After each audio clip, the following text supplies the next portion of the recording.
Welcome to Blizzard Fire. We hope this video helps fire up your solution. You start by confirming prerequisites. Node, JS LTS and NPM installed, and Visual Studio Code ready. Once done, install ESLint, Prettier, and React snippets to enforce style and speed.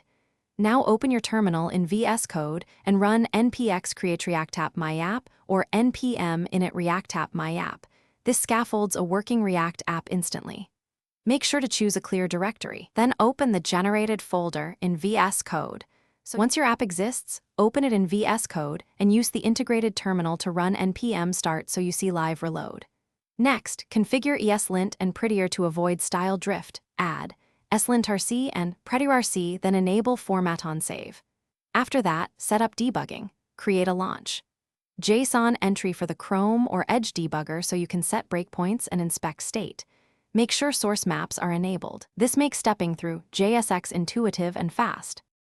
You finish by building and testing. Run npm run build to produce an optimized bundle and inspect the build folder. Then add unit tests with Jest plus React testing library and run npm test to catch regressions early. Once green, deploy to Netlify or Versal, configure environment variables and set the publish directory to build.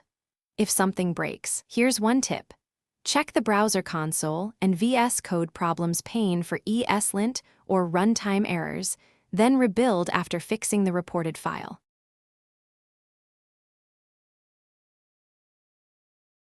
Thanks for watching. If you found this helpful, don't forget to like and subscribe.